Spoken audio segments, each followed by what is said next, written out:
Assalamualaikum warahmatullahi wabarakatuh. Yang terhormat dosen pengampu dari mata kuliah Hukum Bisnis, yang saya hormati rekan sekalian yang satu kelompok pada kesempatan ini, kami akan menyampaikan materi mengenai hukum kontrak. Sebelum itu, izinkan saya memperkenalkan kelompok kami yang akan mempresentasikan hukum bisnis ini dari kelas Administrasi Bisnis 11 Experience dengan beranggotakan 3 orang, saya Syifa Oktaviani, kemudian ada Ibu Wik Analestari, dan Ibu Sari Rahyutriwati. Sebelumnya izinkan saya membagikan layar agar terlihat materi yang akan kita bahas pada hari ini.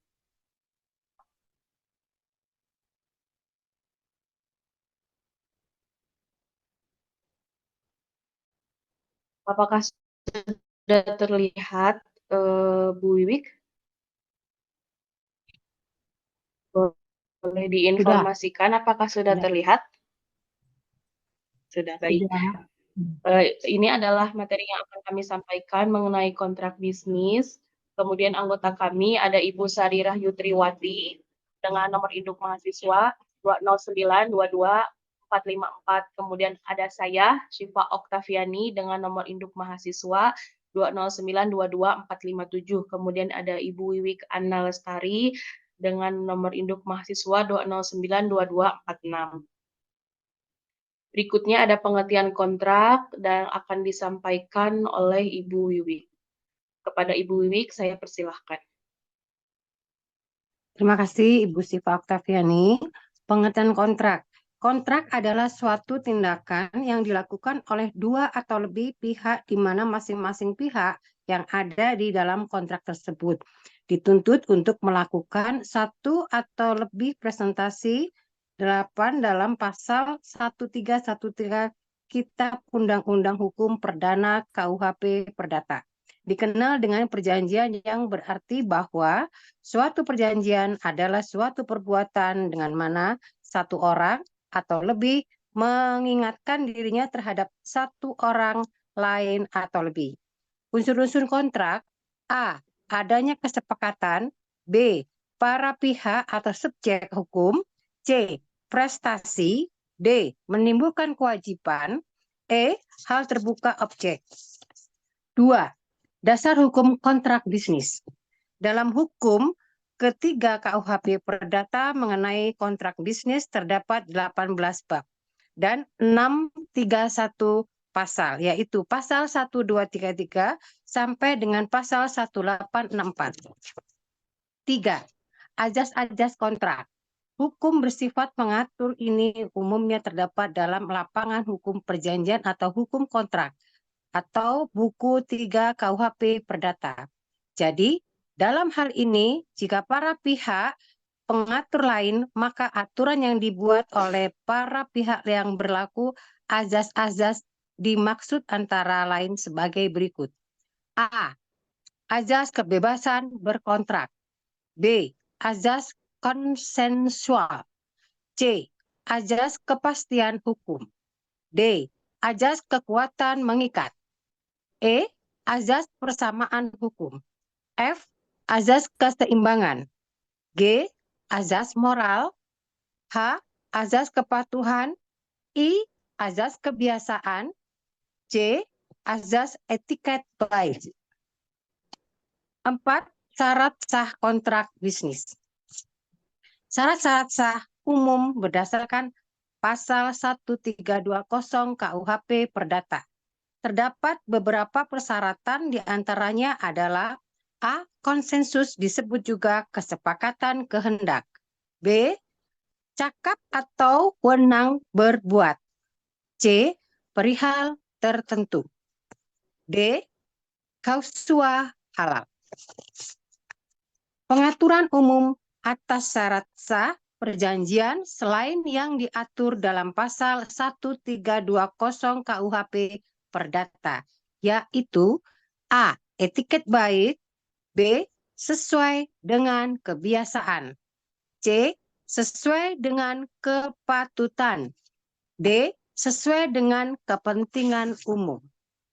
Konsekuensi hukum disebabkan tidak terpenuhinya satu atau beberapa syarat sahnya kontrak adalah tergantung pada syarat mana yang tidak dipenuhi.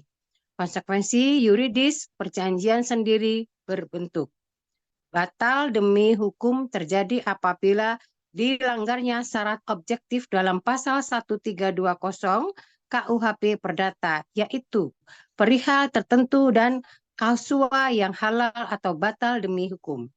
Berikut dapat dibatalkan apabila syarat subjektif yang diatur dalam pasal 1320 KUHP Perdata tentang kesepakatan, kehendak, dan kecakapan berbuat tidak dipenuhi.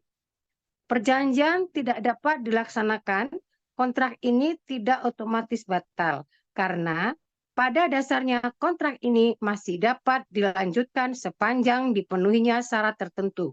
Setelah dipenuhi syarat ini, maka kontrak dapat dilaksanakan.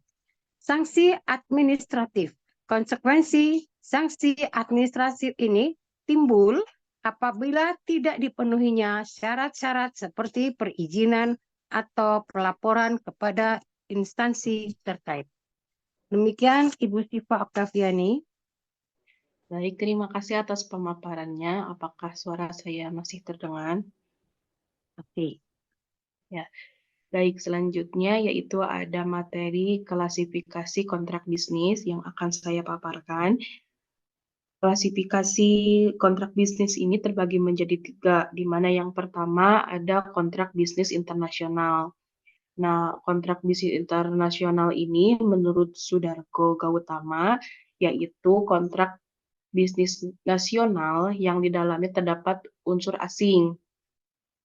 37 unsur asing sebagai unsur pembeda yang sangat mendasar. Hal itu sebagaimana dinyatakan oleh Hanu Honka 74 bahwa secara teoritisnya, unsur asing merupakan indikator sebuah kontrak adalah kontrak internasional. Unsur internasional dapat berubah para pihaknya, substansi yang diatur, dan lain-lain. Misalnya ketika kita bekerja sama dengan pihak asing, baik itu orangnya, nah itu akan menghasilkan kontrak bisnis jenis internasional. Kemudian ada kontrak bisnis internasional berdimensi publik. Kontrak ini merupakan suatu kontrak bisnis di mana salah satu atau para pihaknya adalah pemerintah atau aparatnya dapat berupa presiden selaku kepala administratif, menteri yang memimpin departemen, kepala kantor wilayah, kepala staf angkatan, dan yang lainnya sepanjang mereka mempunyai wewenang untuk melakukan dan mengikat diri pada satu perjanjian. Berbeda dengan subjek hukum yang dikenal dalam hukum perdata, maka pemerintah atau aparatnya ini lebih merupakan subjek hukum administrasi negara.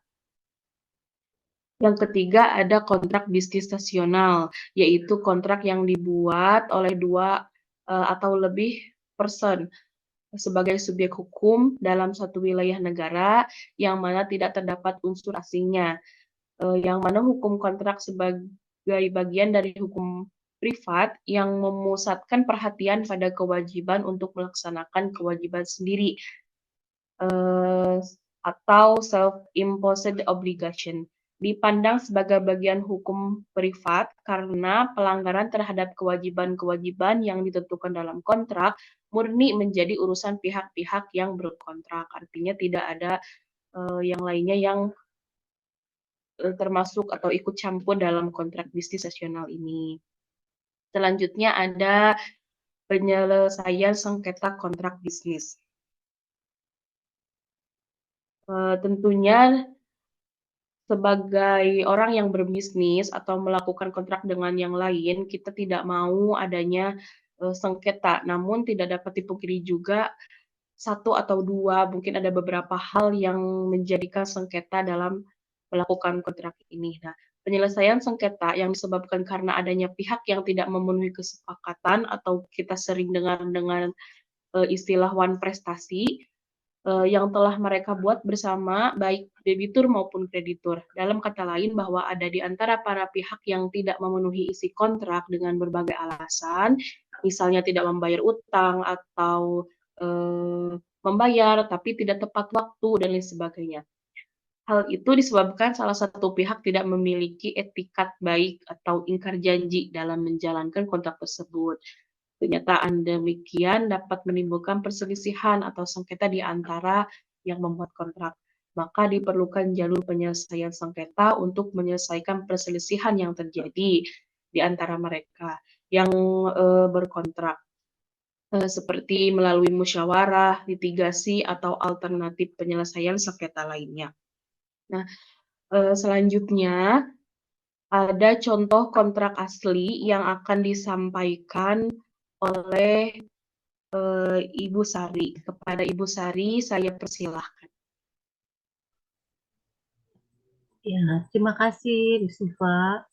Berikut saya akan menjelaskan contoh surat perjanjian sewa menyewa rumah dengan nomor 06 strip SPS MR strip Selaras Alam strip 7 strip 2023. Kami yang bertanda tangan di bawah ini, nama Sari Rahayu Triwati, nomor KTP, pekerjaan ibu rumah tangga, dan alamat.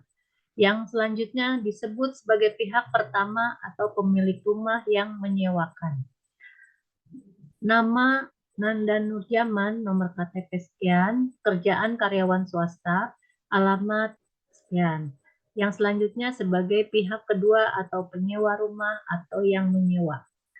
Pada hari ini, Rabu, tanggal 26 bulan Juli tahun 2023, pihak pertama dan pihak kedua dalam keadaan sehat jasmani dan rohani setuju untuk mengikat sebuah perjanjian sewa menyewa rumah dengan syarat-syarat dan ketentuan-ketentuan sebagai berikut. Pasal 1. Rumah yang disewa dan kondisinya. 1. Rumah yang disewa oleh pihak kedua dari pihak pertama adalah satu unit bangunan rumah 2 lantai yang terletak di alamat Selaras Alam, Perumahan Selaras Alam, yang dipergunakan oleh pihak kedua sebagai tempat tinggal atau hunian tempat tinggal. Kedua, rumah yang disewa tersebut menggunakan daya listrik 2200, toren air dan fasilitas perabotan rumah tangga. Tertera di lembar lampiran daftar perabot dan alat rumah tangga. Pasal 2, status rumah. Pihak pertama menjamin rumah yang disewa oleh pihak kedua adalah benar-benar milik pihak pertama, bebas dari segala beban terhadap pihak ketiga antara lain berupa hipotek maupun beban lainnya, dan mengenai pemakaiannya tidak akan diganggu-gugat oleh siapapun dalam jangka waktu sewa.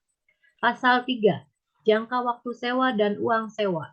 1. Sewa menyewa ini diadakan dan berlaku untuk jangka waktu 1 tahun, terhitung mulai tanggal 26 bulan Juli tahun 2023 dan berakhir tanggal 26 bulan Juli 2024. Kedua, uang sewa selama perjanjian ini ditetapkan sebesar 35 juta dibayarkan kepada pihak pertama secara transfer ke rekening yang pihak pertama. Ketiga, uang deposit sebesar 2 juta sebagai jaminan akan dikembalikan kepada pihak kedua setelah masa sewa berakhir. Selama masa sewa tidak ada kerusakan atau kehilangan atas barang-barang yang di dalam rumah atau tunggakan pembayaran listrik, internet, TV, bulanan, dan lain-lain. Apabila terjadi sesuatu pada poin di atas, maka kerugian kehilangan tunggakan akan diperhitungkan pada uang jaminan oleh pihak pertama, dan apabila hal tersebut melebihi nominal, pihak kedua wajib menambah pembayaran. Pasal 4. Kewajiban dan tanggung jawab para pihak. 1. Kondisi siap pakai dan wajib tambahan lainnya dalam kondisi siap pakai dan wajib memperbaiki atas segala sesuatu yang rusak atau tidak berfungsi sebelum pihak kedua mulai menempati rumah yang disewanya.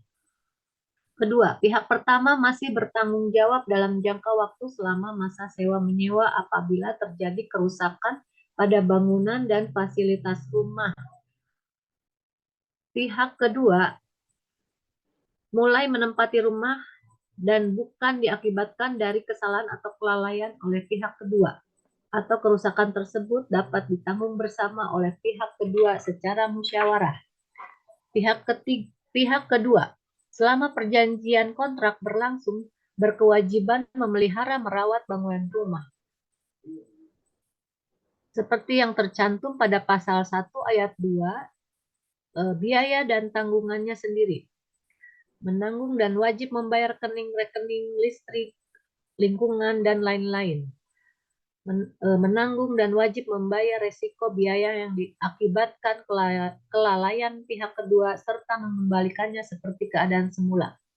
Keempat, pihak kedua selama perjanjian kontrak berlangsung dilarang tidak diperkenankan untuk melakukan perubahan, menyewa ulangkan kembali bangunan rumah kepada pihak lain.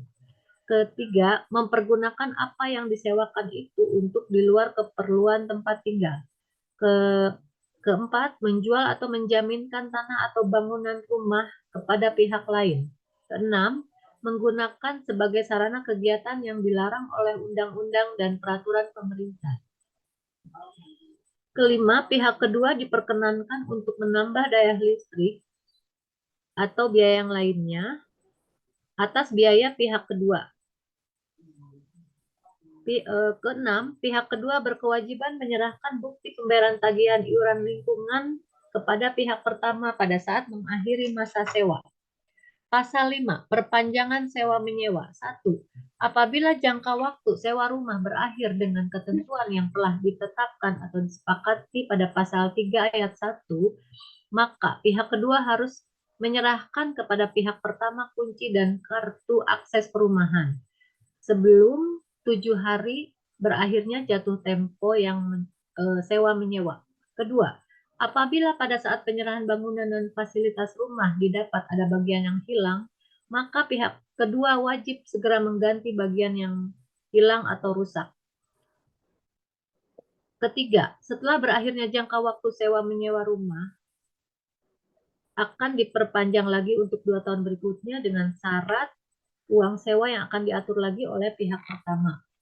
Keempat, apabila pihak kedua berkehendak untuk memperpanjang waktu sewa menyewa, maka pihak kedua wajib memberitahukan kepada pihak pertama 1 bulan sebelum masa berakhir.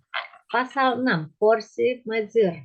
1. Masing-masing pihak dibebaskan dari kewajiban untuk melaksanakan perjanjian ini jika dapat membuktikan kepada pihak lain bahwa kegagalan tersebut adalah disebabkan oleh force majeure yang berpengaruh langsung atas pelaksanaan perjanjian ini. Yang dimaksud dalam ayat 1 pasal ini adalah bencana alam seperti gempa, bumi, banjir, gunung meletus, angin topan. Kedua, apabila force majeure seperti tersebut pada ayat 1 pasal ini terjadi, maka pihak yang mengalaminya harus memberitahukan secara tertulis 7 hari setelah kejadian tersebut dan melakukan hal-hal yang dianggap perlu sehingga perjanjian ini dapat dilaksanakan kembali. Pasal 7. Bila mana timbul perselisihan atas pelaksanaan perjanjian ini, kedua belah pihak sepakat menyelesaikan dengan cara musyawarah. 2. Apabila dengan jalan musyawarah perselisihan tersebut tidak dapat diselesaikan, maka kedua belah pihak sepakat untuk menyerahkan persoalan tersebut kepada Pengadilan Negeri Kota Bandung. Pasal 8. Selama jangka waktu perjanjian ini belum berakhir, perjanjian ini tidak dapat diakhiri meskipun salah satu pihak meninggal dunia, pihak pertama dengan cara apapun mengalihkan atau memindahkan hak milik atas rumah yang disewa tersebut. Kedua, dalam hal salah satu pihak meninggal dunia, maka ahli waris, kuasa atau penggantinya menurut hukum dari yang meninggal dunia berhak diwajibkan untuk memenuhi ketentuan-ketentuan dan melanjutkan sewa menyewa tersebut kepada pihak kedua. Perjanjian ini tidak dapat diubah atau ditambah kecuali dengan izin tertulis. Keempat, hal-hal yang belum tercantum dalam perjanjian ini apabila diperlukan akan dibicarakan secara musyawarah dan akan dituangkan dalam suatu adendum yang merupakan bagian yang tidak terpisahkan dari surat perjanjian ini. 5. Pembatalan dalam perjanjian ini hanya dapat disetujui oleh kedua belah pihak. 6. Surat perjanjian ini berlaku syah secara keseluruhan apabila semua ketentuan dan persyaratan beserta hak dan kewajiban dalam perjanjian ini telah disetujui dan dipenuhi oleh kedua belah pihak. Perjanjian ini dibuat dalam rangkap dua bermaterai cukup dan keduanya mempunyai kekuatan hukum yang sama. Demikian perjanjian ini dibuat dan diselesaikan. Pada hari dan tanggal tersebut pada bagian awal perjanjian ini bermaterai cukup dan dihadiri oleh saksi-saksi yang ditunjuk kedua belah pihak. Demikianlah contoh surat perjanjian sewa menyewa rumah. Terima kasih. Baik, terima kasih atas pemaparannya kepada Ibu Sari dan Ibu Wiwi Analestari. Sekian yang dapat kami sampaikan. Mohon maaf apabila terdapat kesalahan. Wabillahi taufiq wa hidayah. Wassalamualaikum warahmatullahi wabarakatuh. Waalaikumsalam warahmatullahi wabarakatuh.